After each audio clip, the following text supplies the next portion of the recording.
Muy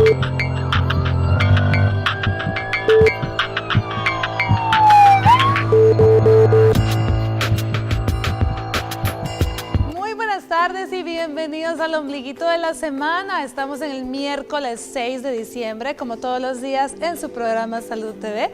Este día estaremos hablando de ese molesto insomnio, la dificultad para conciliar el sueño o para permanecer dormido o para realmente tener un sueño reparador y todas las consecuencias que esto puede tener en la salud.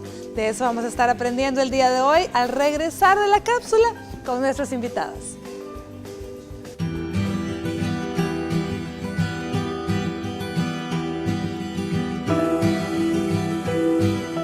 El insomnio es un trastorno común del sueño. Las personas que lo sufren tienen dificultades para quedarse dormidas, para continuar durmiendo o para hacer ambas cosas. A consecuencia de esto, duermen poco o muy mal, y es posible que al despertar no se sientan descansadas. Puede ser de dos tipos, el agudo o de corta duración, que a menudo se debe a situaciones como el estrés en el trabajo, presiones en la familia o situaciones traumáticas. Dura días o semanas. Y el crónico, que dura un mes o más, suele ser un síntoma o efecto adverso de algún otro problema. Este puede hacer que la persona se sienta angustiada, deprimida o irritable, causando dificultad de concentración en las tareas, prestar atención, aprender y la memoria. Estos problemas pueden impedirle el desempeño óptimo en el trabajo o en los estudios. Para conocer más sobre el insomnio, quédese en sintonía de su programa Salud TV. Nuestros especialistas estarán abordando este tema. Acompáñenos.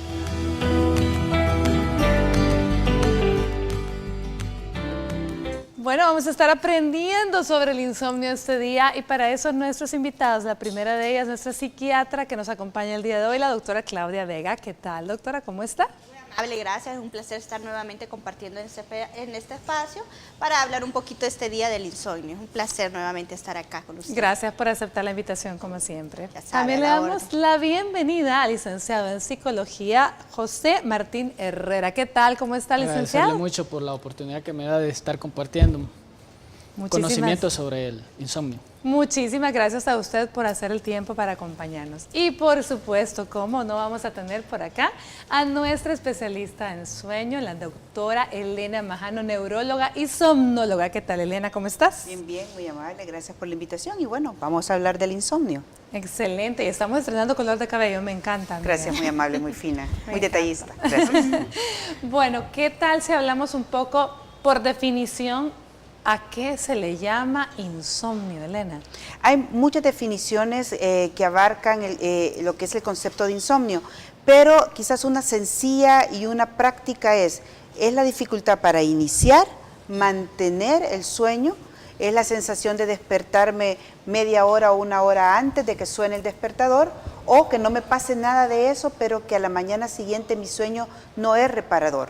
Este trastorno debe de aparecer al menos 3 veces por semana en los últimos 3 meses, es decir, que 3 noches de la semana esté durmiendo mal o con estas características, que esto tenga un promedio mayor o menor de 3 meses, porque ahí estamos bordeando lo que es ya cronicidad de lo que es agudo. 3 meses, digamos que es la línea roja que corta todo lo que está antes de 3 meses es agudo o subagudo, todo lo que ha durado más de 3 meses es crónico, y que este trastorno de sueño tenga consecuencias a la mañana siguiente. Es decir, que la persona que lo sufre se sienta fatigado, cansado, irritable, con dolor de cabeza, con problemas gastrointestinales, con problemas de memoria, que exista una relación directa entre mi mal dormir y mi pobre funcionabilidad a la mañana siguiente. Entonces, ese es el concepto general que abarca la definición más completa de lo que puede ser insomnio. De ahí se desglosan los tipos, las causas, pero en sí el insomnio en general se traduce entre esas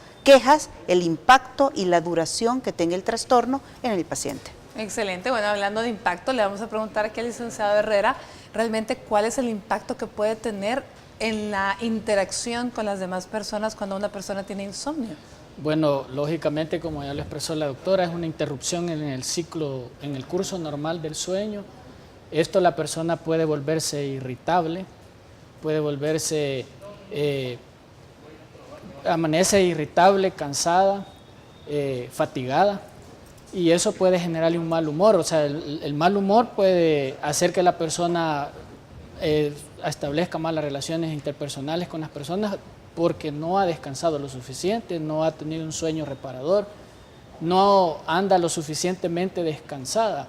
¿Por qué? Porque el insomnio fatiga, cansa, irrita, y eso pues puede traer como consecuencia un impacto negativo en las relaciones interpersonales, una baja en el rendimiento académico, en el rendimiento laboral, y esto puede traerle problemas pues si trabaja en equipo, si trabaja solo pues, o su rendimiento en sus actividades diarias ya no son lo mismo. Hay dificultades a nivel también cognitivo, puede haber un problema de memoria, como también pueden haber problemas a nivel digestivo también, pues como se dijo.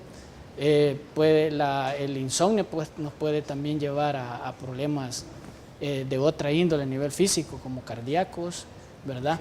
Entonces hay una serie de dificultades que el insomnio, pues lejos de traernos un buen resultado, nos trae problemas a nivel físico, a nivel psicológico, a nivel emocional, y esto pues en alguna medida deteriora las relaciones con los demás, con uno mismo también. Uno se vuelve un tanto intolerante con uno mismo, pues porque el hecho, repito, de no haber tenido un reposo, un descanso lo suficientemente, puede causar un impacto negativo a nivel familiar, a nivel laboral, a nivel académico, a nivel social. Excelente. Hablando de impacto emocional, doctora Vega, ansiedad y depresión, de los diagnósticos más frecuentes en psiquiatría que se pueden asociar al insomnio, ¿son causa de o son consecuencia de? Puede ser ambas incluso, y la depresión y la ansiedad son los más frecuentemente presentados y asociados a un cuadro de insomnio, pero hay más: el trastorno bipolar, la esquizofrenia, reacciones adaptativas. Por ejemplo, si nosotros nos pasa algo, digamos, ya sea que tengamos un accidente, un robo, o tengamos, bueno, todos sufrimos de la violencia social, nos puede perjudicar en nuestro sueño. Entonces, ¿qué es causa de qué o consecuencia de qué? Puede ser ambas, porque yo me puedo comenzar a tener un insomnio y puede ser que sea simplemente una manifestación de un trastorno del sueño. Sin embargo, también si yo tengo un cuadro depresivo, un cuadro ansioso, un estrés agudo, eso va a provocar un daño en mi patrón del sueño. Entonces, es como, podría ser la raíz y podría ser las ramitas, le explico yo a veces a mis pacientes, pero lo importante es identificar cuál es la raíz, porque si nosotros solo abordamos el sueño como un síntoma aislado y no tratamos la base, que podría ser un cuadro depresivo o un cuadro de ansiedad, un trastorno bipolar, que es muy frecuente también, entonces no estaríamos tratando nada y podemos estar medicando incluso al paciente, dándole recomendaciones y ese cuadro no ceder, porque simplemente es a consecuencia de otra enfermedad de base. Entonces es importante, como doctora lo mencionó al inicio, hacer también una buena historia, ¿verdad? Porque no podemos descartar nosotros que solo sea un trastorno del sueño o si hay otra causa que está originando ese trastorno del sueño. Así que de ambos puede venir. De ambos puede venir. Bien complicado en esos casos, porque identificar si era quién fue primero, ¿quién ¿verdad? fue primero? El huevo o la gallina. Ajá. Bueno, a ver, Elena, hablemos de los tipos de insomnio. Los tipos de insomnio también hay muchas clasificaciones, pero nos vamos a quedar con la clasificación que da la Academia Americana de Sueño, que es la que manda a nivel internacional. Hay un libro que se llama Clasificación Internacional de las Enfermedades, que en su última edición trata de hacer un compendio del insomnio y solo lo clasifica en 3: insomnio crónico, insomnio de corto plazo y otros tipos de insomnio. Pero quizás para una forma más didáctica y de una forma en donde se pueda llegar más al paciente, es dificultad para poder conciliar el sueño. Tardo más de media hora en quererme dormir. Una vez apagué todo, una vez comenzó el bostezo y tengo sueño, pero me acuesto, cierro los ojos, pongo la cabeza en la almohada y tardo más de 30 minutos estimados, porque el reloj hay que sacarlo, hay que quitarlo, hay que bloquear el reloj. Sí, no voy a estar pendiente si exacto, dormí porque es un gran perpetuador del insomnio. Pero si yo creo que pasé más de media hora y no me puedo dormir, es un insomnio de conciliación. Luego está el insomnio de mantenimiento. Sí me puedo dormir y lo hago en menos de media hora, es más, ni me acuerdo a la hora en que me quedé dormida, pero no logro mantener el bloque de sueño y tengo más de 3 despertares en la noche que no son por ir al baño, sino que son despertares espontáneos y que duran, sin ver el reloj, más o menos 15 minutos y que esos despertares a la mañana siguiente le quitan calidad a mi sueño. Te cobran factura. El otro tipo de insomnio es el despertar precoz. Tengo que despertarme todos los días a las 5 de la mañana, pero me estoy despertando 4:15, 4:30, y esos 45 minutos o 30 minutos antes de que me despierto, o me despierto antes de la hora, sí me generan a la mañana siguiente sensación de sueño no reparador. Y el cuarto tipo es que no me pase nada de lo anterior, pero que mi sueño no sea reparador a la mañana siguiente. Es decir, que ando cansado. Según yo dormí. Y 8 horas. Y dormí 8 horas, pero estoy cansada y Así tengo es. sueño todo el día. Así es. sería la forma. Bueno, muy interesante. ¿Qué les parece si vamos y escuchamos el avance de TN21 con Astrid Ábalos y regresamos con más del tema el día de hoy?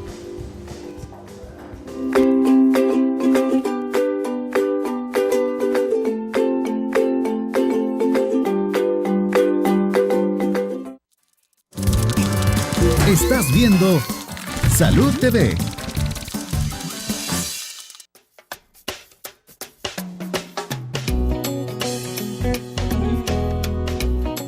Lo más común que yo hago es leer, porque ya que eso, aparte que me relaja, la vista se me cansa y me da rápido sueño. Quizás contar números del 1 al 100 o tratar la manera de dormir, nada más.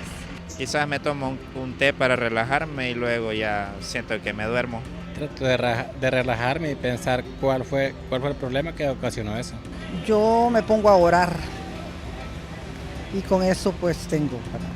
A veces no se concilia el sueño por alguna preocupación, estrés de trabajo. Y normalmente lo que comúnmente la persona hace es prepararse un té, relajarse y poder conciliar el sueño.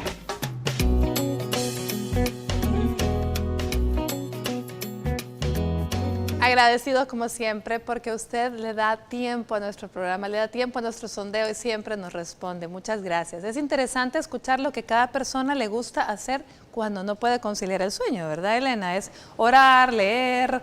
Realmente vamos a estar hablando cuáles son las recomendaciones correctas, qué es lo que debemos hacer, pero hablemos un poco de las causas. ¿Por qué se da el insomnio?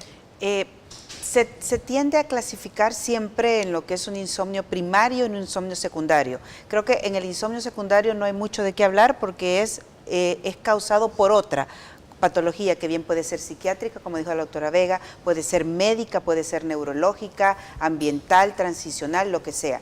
Pero luego está el insomnio primario, el cual sigue habiendo también muchos menos casos reportados, porque siempre vamos a estar encontrando el inicio del cuadro, pero digamos que en el insomnio primario existe una alteración a nivel de los centros de sueño, en donde la persona se vuelve más susceptible a despertarse, pero a despertarse en respuesta de un evento estresor. Entonces tenemos una causa que parece secundaria. Eso es lo que podríamos decir del insomnio primario. Y luego está el insomnio secundario a problemas psiquiátricos, que bien lo va a desglosar la doctora: depresión, ansiedad, el trastorno bipolar. Es uno de los que más dolores de cabeza le da al psiquiatra y al especialista en sueño, porque el riesgo que tiene un paciente bipolar de no dormir y de girar a una fase maníaca es grande.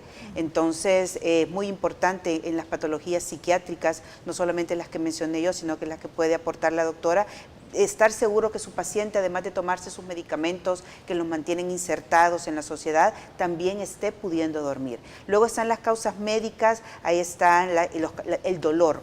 El dolor y el insomnio son las dos principales quejas médicas en la actualidad. Cualquier tipo de dolor va a generar un efecto negativo sobre la capacidad de poder iniciar el sueño o mantener el sueño. Luego están causas gastrointestinales, el reflujo, colitis, gastritis, también alteran el patrón de sueño. Las causas neurológicas, enfermedad tipo Alzheimer, Parkinson, que tienen trastornos de sueño bien específicos porque también se acompañan de alteraciones conductuales, es decir, hay una gama de patologías que van a estar dando dentro de sus síntomas trastornos en el sueño, insomnio, y que al controlar esas patologías no es que cae por su propio peso, pero sí le quita mucho de esa actividad o de esa influencia negativa, y uno puede ir manejando el sueño una vez ha tratado la causa con la cual lo asocia. Muy bien, ahora dentro de las causas psiquiátricas, doctora, ¿qué podemos decir? Bueno, como la doctora mencionaba, son múltiples las causas que nosotros podemos encontrar en un paciente que ha tenido o tiene un diagnóstico de psiquiatría. la cabeza, ¿vea? La depresión, la ansiedad, el trastorno bipolar, la esquizofrenia. También hay otras reacciones, como yo les decía al inicio, que con una reacción adaptativa ante un estrés, una separación de pareja o una pérdida de un hijo, o sea, un duelo que no puede ser nada más pérdida física de una persona, sino incluso puede ser una pérdida de un hogar, de su casa, algo tangible, digamos, una situación económica.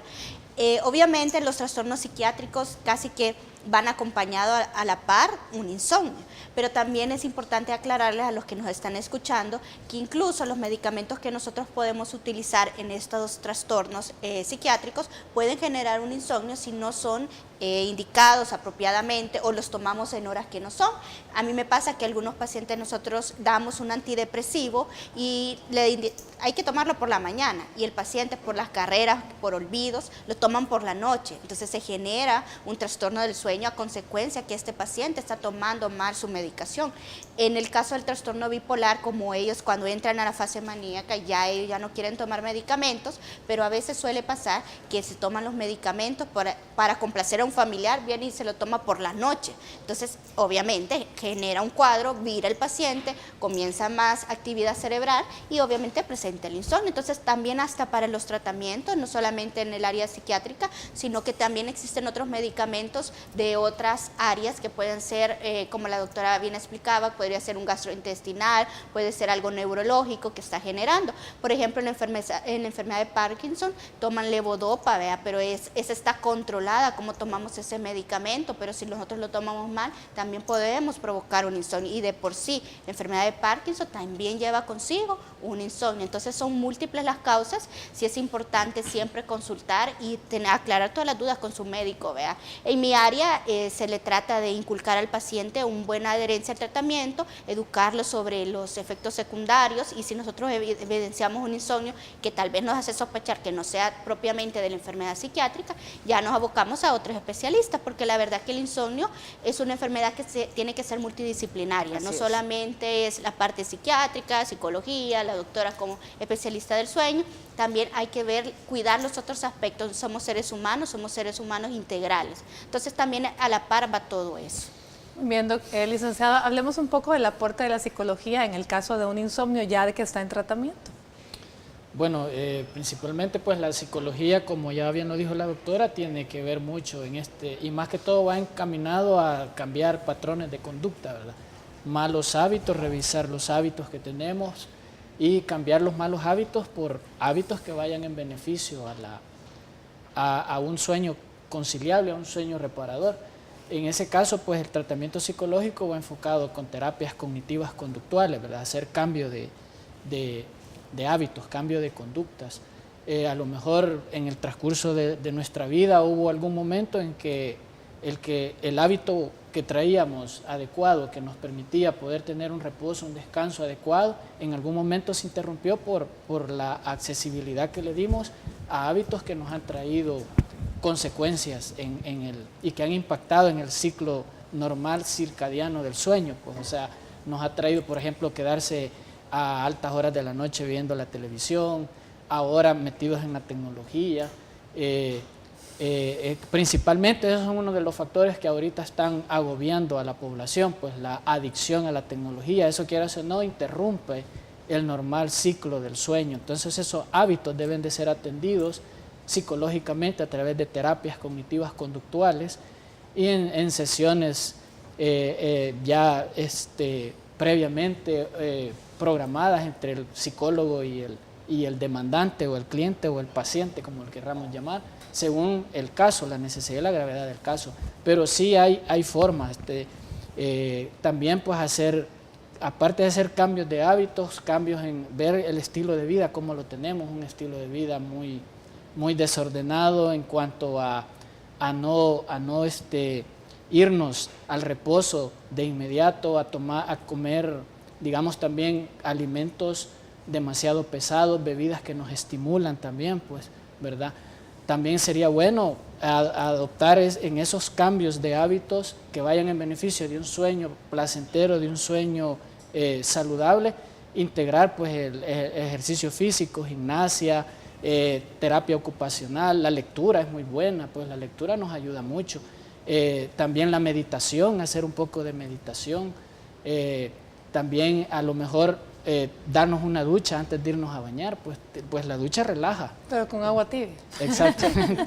Y evitar todo aquello que nos pueda llevar, pero como digo, cuando ya venimos con malos hábitos, cambiar esos malos hábitos por hábitos más ajustados a un buen beneficio en nuestra salud, cuesta. O sea, eso no es fácil. Es de tocar un poco la conciencia de las personas, llevarles paulatina y gradualmente a través de un proceso terapéutico, psicológico, gradual, a modo pues de que se vayan viendo cambios, dejarles tareas, dejarles formas y estrategias de cómo ellos puedan ir modificando esos estilos de vida, porque de la noche a la mañana es difícil, o sea, no es fácil cambiar ese chip en la gente. Pues, o sea, pues estamos hablando de una persona que ya se acostumbró por más de 6 meses o quién sabe cuánto tiempo de estar durmiendo tan poco. Exactamente, por ejemplo, hoy está en boga tener equipos electrónicos en las habitaciones, tienen televisor, tienen la computadora y de paso tienen a la par la tablet o tienen el teléfono.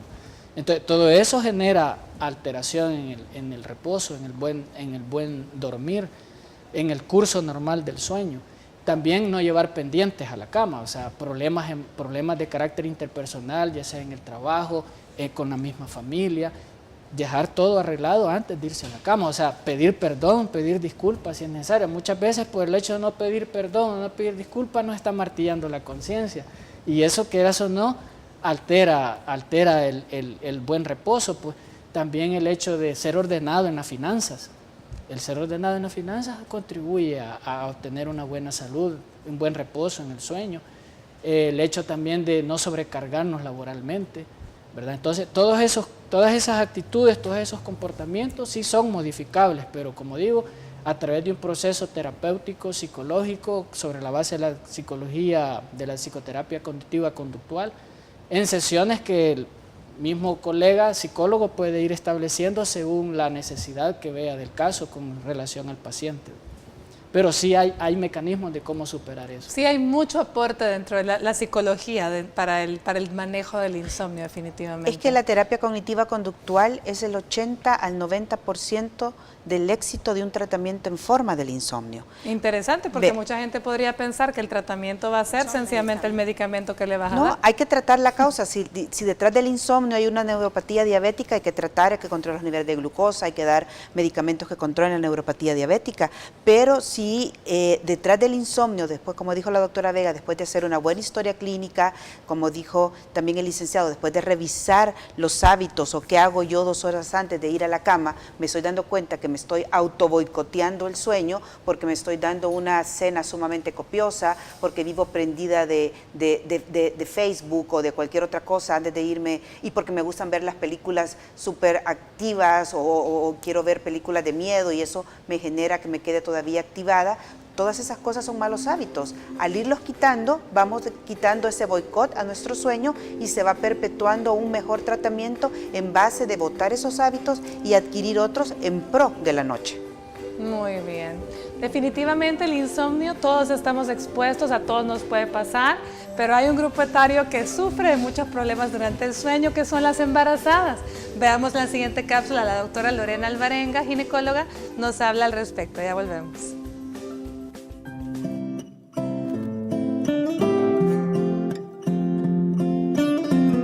Buenas tardes, amigos de Salud TV, soy la doctora Lorena Alvarenga, ginecóloga, y este día hablaremos acerca de los trastornos del sueño durante el embarazo. El embarazo se acompaña de muchos cambios fisiológicos y hormonales, siendo estos los productores de los trastornos del sueño, los cuales se caracterizan en el primer trimestre por producir mucho sueño durante el día o hiperinsomnia. ¿Cuál es el causante de esta hiperinsomnia en el primer trimestre? Pues es la progesterona, que es la hormona que ayuda a que el útero se prepare para el embarazo, pero también tiene un efecto hipnótico sobre la paciente. Casi siempre se recomienda que ésta sea de lado, sobre todo de preferencia sobre el lado izquierdo. Es de recalcar que no hay que preocuparse mucho, aunque siempre el estrés acompaña a las embarazadas, sobre todo empezando en el momento del parto. Son trastornos que pueden disminuirse, desgraciadamente no pueden quitarse, pero también se recomienda ciertas cosas, como hacer ejercicios de respiración, de yoga, tomar un vaso de leche caliente con miel o darse un baño relajante. Es importante recalcar que si hay otros trastornos asociados como apnea del sueño, es necesario consultar con su ginecólogo, debido a que esto está relacionado con diabetes gestacional o hipertensión durante el embarazo. Soy la doctora Lorena Alvarenga, ginecóloga para Salud TV.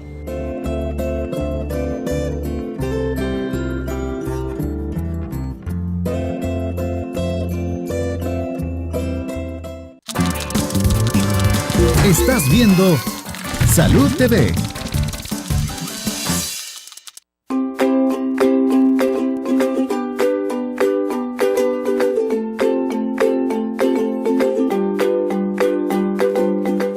Bueno, buen provecho a usted que está almorzando y gracias por permitirnos estar nuevamente ahí acompañándole. Estamos hablando este día del insomnio, pero quisiera que con Elena habláramos ahora cuánto es lo que yo debo dormir mínimo y si hay diferencias entre edades, es decir, niños, adolescentes, adultos y adultos mayores. Así es. Hay diferencias y son diferencias en los niños fisiológicas y necesarias. Por ejemplo, con los niños desde que nacen hasta los 12 años hay horas determinadas que van desde las 8 hasta las 16 horas. Es más, los niños hasta los 12 años no se pactan los horarios. Un niño de 5 años tiene que estar metido en cama lo más tarde 7:30, lo súper más tarde 8. ¿Por qué? Porque con el ritmo de vida, con estos tráficos terribles, con los horarios en el colegio que muchas veces no ayudan al sueño del niño, más el tráfico, son niños que aunque vayan a kinder o a preparatoria, los están despertando a las 5:30. Entonces, si un niño de 5 años está durmiéndose a las 10 y se está despertando a las 5:30, al día siguiente sí va a estar con sueño, pero va a estar hiperactivo, impulsivo, intolerante y ¡plum! Le ponen la ficha de déficit o trastorno de déficit de atención e hiperactividad, cuando muchas veces esos niños lo que está pasando es que están durmiendo menos de las horas necesarias para su edad. Un niño de 5 años debe de dormir entre 10 como mínimo y 12 a 14 horas. Entonces esa parte con los niños no se negocia, porque muchos de los insomnios que estamos viendo ahora en los adultos, cuando hacemos una buena historia clínica y un buen abordaje, nos damos cuenta que son insomnios infantiles por patrones y malos hábitos en la infancia. Así que como de forma para sellar el bloque de los niños hasta los 12 años deben de dormir entre 10 y 14 horas. Después de los 12 años comienza el bloque de la adolescencia y se comporta el cerebro más o menos con los mismos patrones del adulto. Las 7 u 8 horas que académicamente sabemos que debemos de dormirlas son muy buenas dentro del aspecto qué es lo que podemos llevar a cabo en la realidad de esas 7 a 8 horas. Pero en general los adultos mayores debemos de dormir las horas necesarias con las cuales a la mañana siguiente nos sintamos descansados, que pueden variar entre 6 a 8 horas. Las personas que están durmiendo menos de 6 horas, que están durmiendo 4 o 5 horas, eso es totalmente anormal. ¿Por qué? Por las diferentes fases de sueño. Solo se tienen 3 o 2 ciclos de sueño. Entonces, eso va a repercutir negativamente en memoria, en carácter. Es un factor de riesgo cardiovascular, especialmente para los hombres.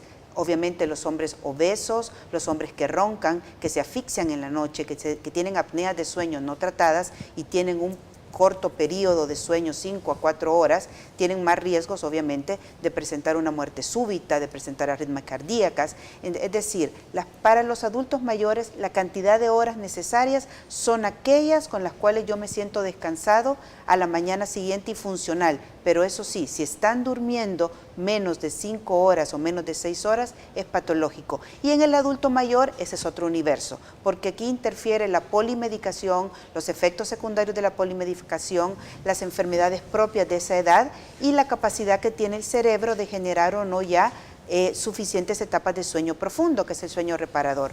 Pero el hecho de pertenecer, y esto lo dijimos en un programa mesecitos atrás, el hecho de pertenecer al grupo etario de la tercera edad no significa que yo voy a dormir mal. Es que la abuelita duerme 3 horas, y que pobrecita, se sienta contenta, es normal. Mentiras, mentiras, mentiras, mentiras.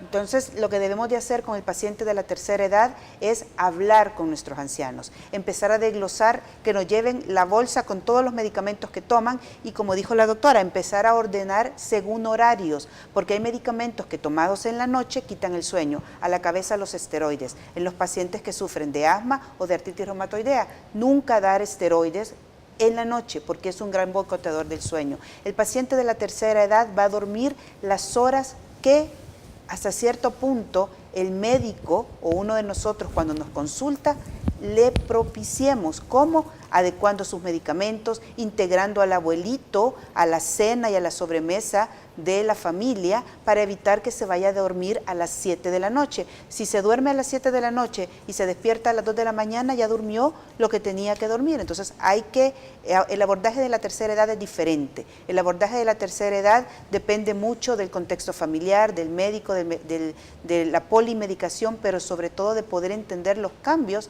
que se van generando en ese cerebro, y para ahí vamos todos. Camino que todos llevamos. Bueno, realmente una persona con insomnio, independientemente de la edad que tenga, puede ir a consultar con cualquiera de las 3 especialidades que tenemos este día representadas. ¿Cómo hacemos la evaluación inicial? ¿Cómo hacemos el diagnóstico? ¿O cómo tomamos las decisiones de qué hacer? Claudia. Ahí es bien difícil de decir, vaya, desde el primer momento que nosotros agarramos un paciente y no tengo insomnio, pero realmente lo que a nosotros nos ayuda un montón es hacer una buena historia. Comenzar, como decía doctora, desde chiquitito. Obviamente es importante los antecedentes familiares, también eso es muy, muy importante. Es importante también retomar que a veces los pacientes se centran que tienen insomnio y no les gusta hablar sobre otras situaciones que podrían estar generando ese insomnio. Entonces, a veces sí necesitamos ser un poco astutos y sacar toda una historia personal, ir lo más lento posible con él y no apresurarnos a dar un diagnóstico que tiene insomnio y medicar. Así como decía la doctora Majano, de que teníamos que nosotros iniciar una historia también partiendo de los medicamentos que utiliza. ¿Vea? Si ya están utilizando medicamentos, hay que descartar que esos sean los medicamentos que están generando el insomnio. Hay pruebas específicas que podemos hacer nosotros para determinar si el insomnio es un trastorno primario o un trastorno secundario. Es una batería, es una historia larga y que es necesario hacerlo porque las consecuencias a largo plazo de un insomnio, e incluso inmediatamente, son graves. Pero sí, básicamente es por medio de una buena historia. Una buena historia clínica. En este caso no hay ningún examen de laboratorio ni nada que me vaya a decir, ¿esta es la causa del insomnio o sí? Hay pruebas, por ejemplo, en las mujeres más que en los hombres, pero también yo me he dado otra sorpresita en hombres, tiroides. La alteración en la función de la glándula tiroides es una gran generadora de trastornos de sueño y de cuadros de ansiedad.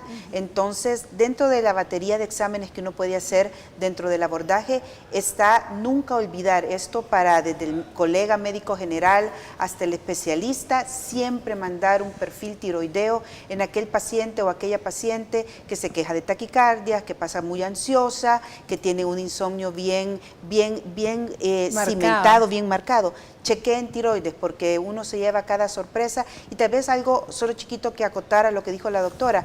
Todo médico en El Salvador, con el acceso a la información en sitios seguros y respetables de Internet, todo médico en El Salvador debería de poder identificar y tratar en una primera instancia al paciente con insomnio. Si después de 4 semanas, que es lo que se pide para una reevaluación de los pacientes con insomnio, ve que su paciente no ha tenido una mejoría mayor del 30%, eso es muy subjetivo, pero sí se puede hacer, entonces es el momento de referirlo a un especialista.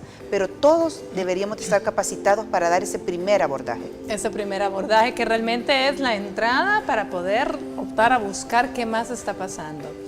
Bueno, ¿sabía usted que muchas de las interrogantes es, ¿será que soñamos en blanco y negro? No. Usted sabe que hay un hombre que pasó cuántas horas despierto, que tiene el récord de haber pasado más horas despierto. Y también sabe usted que hay una leyenda japonesa que nos explica el por qué no podemos dormir. Todo eso lo vamos a ver en la siguiente nota extra que habla de curiosidades del insomnio. Ya regresamos.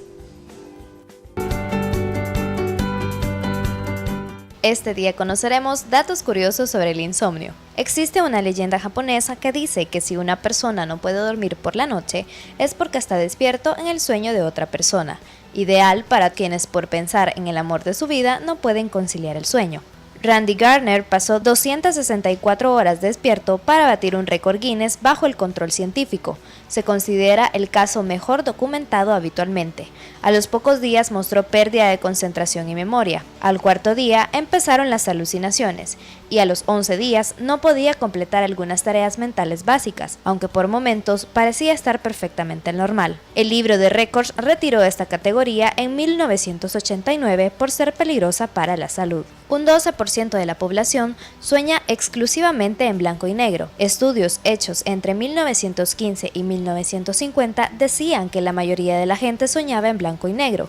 A partir de 1960 hubo un cambio y la gente comenzó a soñar a color. Algunas investigaciones sugieren que este cambio puede estar ligado al cambio que hubo en la televisión sobre los colores.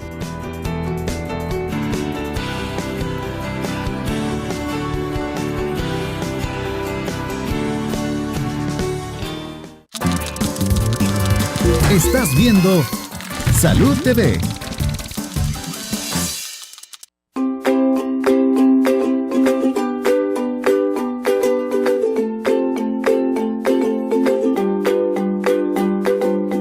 Gracias por continuar con nosotros. Estamos aprendiendo este día sobre el insomnio y algo que debemos entender es que el insomnio no es una enfermedad cualquiera. Puede tener definitivamente repercusiones graves según la cronicidad y eso quiero que tú nos expliques, Elena. Un paciente que sufre insomnio puede tener o presentar efectos o consecuencias de este trastorno tanto en fase aguda como en fase crónica. La fase aguda se manifiesta más por esos síntomas tempraneros de la fatiga, del sueño no reparador, de la falta de concentración, de la ansiedad, que después la doctora Vega se va a ampliar ese aspecto. Pero aquel paciente que sufre de este trastorno de forma crónica, es decir, que ya pasó más de 3 meses, no digamos años, con una queja de sueño, en este caso con insomnio, se va a ver alterada otra parte que no es menor. Mucho tiempo se pensó que el insomnio siempre era un síntoma hijo de alguna otra cosa, pero que él por sí solo no era un factor de riesgo. Pero ahora sí, el insomnio o cualquier trastorno de sueño que genere una alteración en la calidad de vida de la persona que lo sufre, genera y se produce en un factor de riesgo cardiovascular, factor de riesgo para las hiperinsulinemias, factor de riesgo para diabetes, factor de riesgo en muerte súbita cuando se asocia a apneas de sueño, cuando el insomnio con despertares múltiples está asociado en hombres obesos con ronquidos y con asfixia durante la noche. También es un factor de riesgo cardiovascular más en hombres si es crónico que en mujeres aunque no tengan sobrepeso. El hecho de no poder o de dormir entre 5 horas o menos, esto genera que los ciclos de sueño que deben de aparecer entre 4 y 6 durante la noche solo sean 3. ¿Qué es la importancia de esto? Que durante el sueño profundo, que son las etapas 3 de sueño de onda delta, es donde nosotros cargamos la batería para la mañana siguiente. Entonces aquí la glucosa se distribuye en los tejidos, los triglicéridos, el colesterol. En los niños está la hormona de crecimiento. Un efecto crónico del trastorno de sueño en niños son niños de baja talla. ¿Por qué? Porque la hormona de crecimiento se produce durante la noche. En los adultos mayores o en los adultos que tienen un padecimiento crónico comienzan a tener mayor obesidad, porque también todas estas hormonas que nosotros segregamos, la leptina, que es la hormona de la saciedad, se va a ver alterada. Entonces, los pacientes, por lo general, que tienen asociados trastornos tiroideos, trastornos de insulina, más insomnio crónico y ansiedad, son comedores nocturnos, comienzan a comer durante la noche, están despiertos y les da hambre y no se comen un plato de ensalada, se comen, si hay un pedazo de pastel se lo comen, si hay carbohidratos se lo comen, entonces comienza a haber un ciclo vicioso. Entonces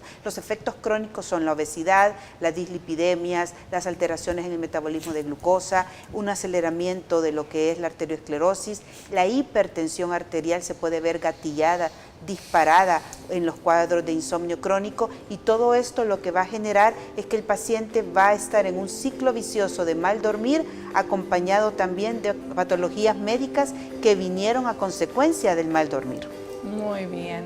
Bueno, veamos las recomendaciones que nos da el doctor Jaime Mariano Morán de qué hacer para que nuestros niños tengan un buen sueño reparador en la siguiente cápsula. Ya volvemos.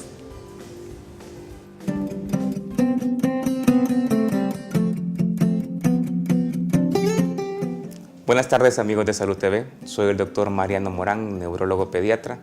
Esta tarde en Terapia en Casa hablaremos de las técnicas para lograr un buen descanso en los niños. Lo más importante es establecer una rutina en el niño.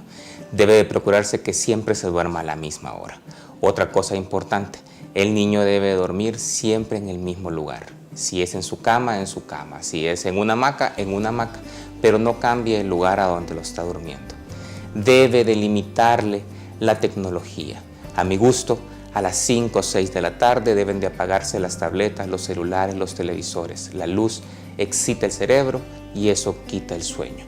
También limítele la cantidad de cosas dulces, las gaseosas, los tés helados y aún los propios dulces y paletas hacen que el niño adquiera más energía y esto va a hacer que el niño no se quiera ir a dormir. También después de las 6, 7 de la noche, evite a ponerse a jugar, por ejemplo, a ponerse con una pelota, a ponerse a rebotar algo, porque eso también lo va a excitar y va a impedir que el niño logre conciliar el sueño. Procure usar cuentos, los cuentos relajan a los niños, o si no, invéntese usted historias que sean relajantes, que no sean tan aventureras, porque si no esto les quitará el sueño a los niños. Soy el doctor Mariano Morán, neurólogo pediatra para Salud TV. Nos vemos la próxima ocasión.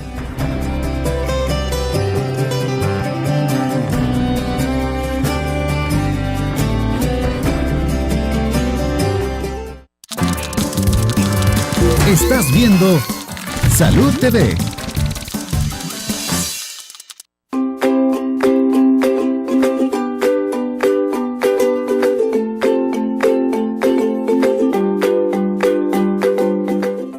Bueno, estuvimos aprendiendo acerca del insomnio, los tipos, las causas, la forma de hacer el diagnóstico. Ya aprendimos cuántas son las horas de sueño que cada quien debe dormir como mínimo. Pero ¿qué hay cuando ya tenemos el problema o estamos comenzando? ¿Cómo podemos hacer para ayudarnos? Hablemos un poco de esa higiene de sueño, licenciado.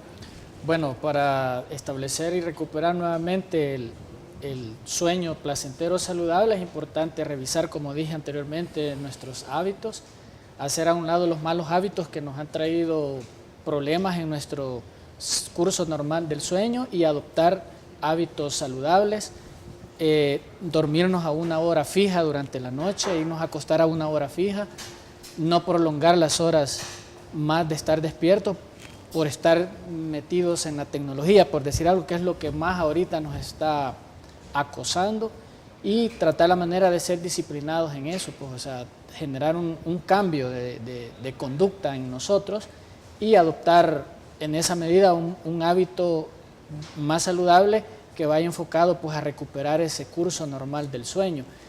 También no excedernos en la alimentación, en la cena, comer una dieta blanda, una dieta liviana, no tomar bebidas que nos estimulen demasiado y a lo mejor pues ya de las 7, 8 de la noche pues en adelante ya evitarnos de tomar bebidas estimulantes y como dije pues lo más importante pues hacer gimnasia, podría ser gimnasia de relajación, hacer un poco de meditación, hacer también leer antes de irnos a acostar, darnos una ducha, también podría ser algo bueno que nos ayude y mantener el ritual de todos los días antes de irnos a acostar, también porque eso nos va a ayudar pues, a generar la posibilidad de tomar con más ánimo y ganas el reposo y también no hacer siestas muy prolongadas, a lo mejor 15, 20 minutos máximo y no pasarnos a dormir 1 hora, 2 horas,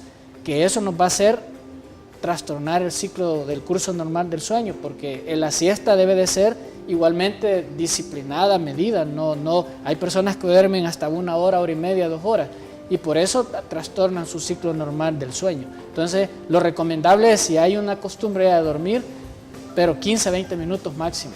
Excelente. Bueno, el tiempo se nos está terminando, pero yo quiero decir las palabras que aquí mi amiga Elena ha dicho muchas veces antes. Primero que nada, 5 cosas básicas que usted debe hacer antes, siempre, el ritual. Y en segundo lugar, si tiene un problema de insomnio, por favor, no haga de cuenta de caso que esto es normal, consulte con el especialista indicado porque tiene que tener tratamiento. Ya escuchó los efectos a cronicidad que puede usted padecer. Muchísimas gracias, doctoras, a las dos, licenciado, un placer haberlas tenido por acá. Gracias a ustedes que nos acompañaron. El día de mañana hablaremos de cáncer de próstata. Por hoy, que tengan un lindo miércoles y que Dios los bendiga.